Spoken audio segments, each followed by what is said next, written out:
I said last week was the biggest game. I thought it should have been on Monday night. It was that big. Not quite. Well, in my mind it was. Not quite. Okay. Now this week, I can't believe we're not on Sunday night. Because this is so big that if we can't beat these bums from Dallas, Texas, then you enter the outer limits. I can't even predict how ugly it could get. And you started the show talking about the injuries. Don't fall in that Dallas trap. What's worse than the injuries is the fact that the players have zero confidence in the coach or the manager. No, but the reason to bring up the injuries is if you lose, it's even worse. Because you're facing a bad team that's undermanned.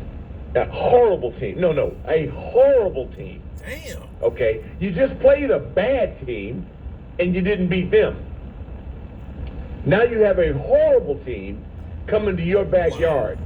And I guarantee you, they ought to be tight over there as one can imagine and not being kicked off the air for what I really want to say. Because you can talk all you want. Filibustering is what I call it. Damn. But you better have your people ready to play. Because your job is to get people ready to play and execute at as high level as they possibly can. Not for us every week to have to go over the mistakes that your players make. I want to make something clear, too. Mind if Ron lies to us? Coaches lie all the time. Oh, no question. But when you say one thing and then less than a month later say the complete polar opposite, especially about a big item like quarterback, like if you're talking about your third string safety, okay, fine, whatever. But if you're talking about what has been the single biggest move so far this season, the benching of Dwayne Haskins 4 games into the season, if you say one thing and then 3 weeks later you say the entire, the polar opposite of that thing, you're going to get called out for that. Like, people aren't stupid. They're going to notice that. They're going to ask questions about what's behind that. So which one is it? Why is it this way now when it wasn't that way before? And again, this comes off like another burial of Haskins. When you say, no, I didn't have a cutoff point for him. I just made a decision. You know, like it reeks of, I'm done with him. And like we keep saying, or like I keep saying anyway, Ron may be right. He may have every reason to be done with Dwayne. But this is not a good look for you.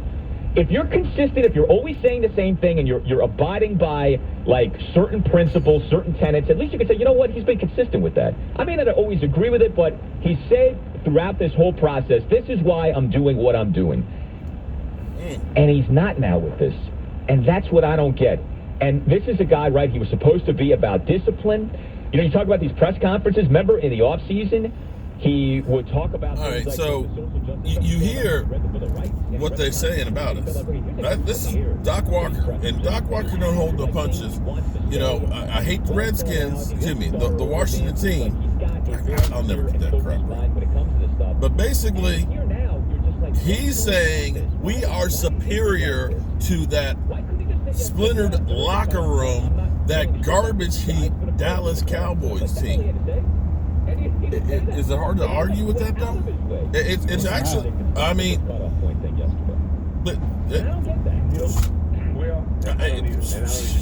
what can I say?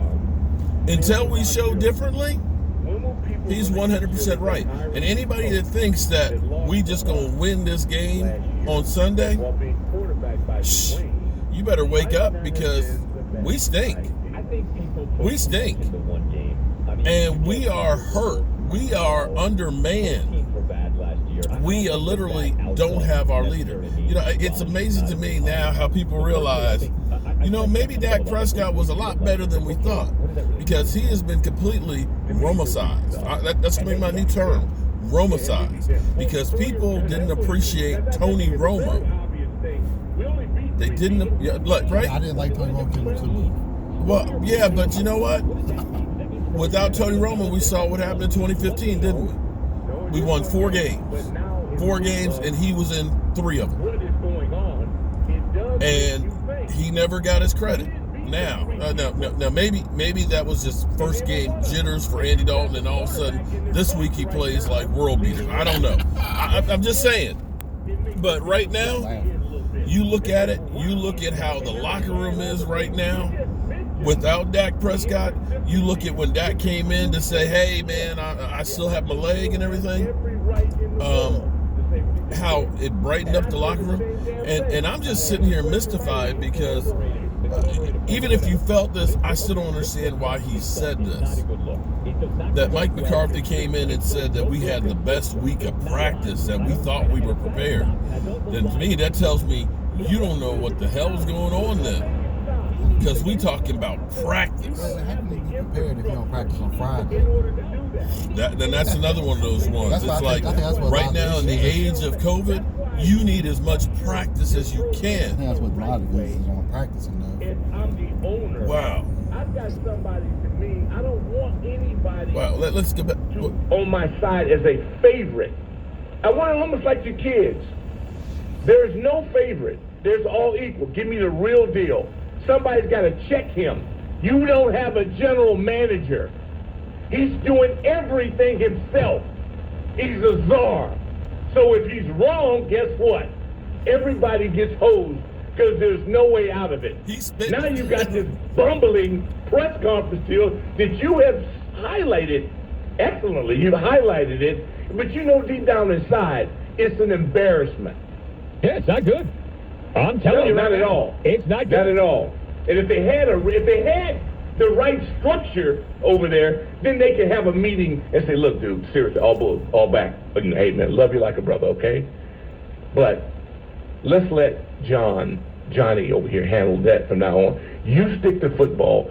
We'll handle the media and we'll do everything else." And that's really what they need to do. Are they going to do it? Heck no, because they don't know how to fix themselves. That's why they're in last place regularly. September 28th. Wow. And there is a cutoff point for me. There is. Yesterday.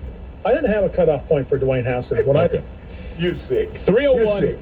You're really sick. 230-0980. 301-230-0980. What is up with the mixed messaging?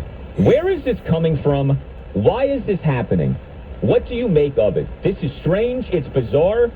It wasn't supposed to be like this. To say nothing of, 1 in 5 and everything else going on. But what about this? This is like one of the most amazing things, a complete and total flip-flop, and you cannot say, well, you guys are misinterpreting what he said. Like, no, we're not. We play these things in their proper context. And You don't have to make this up. he completely contradicted himself. Here, by the way, was the exchange on Monday. This was with John Keim. Keim asked Ron about the mixed messaging. Are you guilty of mixed messaging? Here was that exchange. Probably the number one question I get if I go on the radio, get from fans, is about, they wonder, is there mixed messaging here? And, you want to go for it here, and then they bring up, you get asked about timeouts. Do you feel that there's been a mixed message, or do you feel you've had a consistent message here? No, I think my message has been consistent. I ain't worried about the timeout thing earlier in the year, guys. I explained that to you guys once before. I'm not going to have to explain it again. You guys know how I felt about what went on early. But where we are right now, and again, everything we're talking about is going forward. And that's the way I look at it.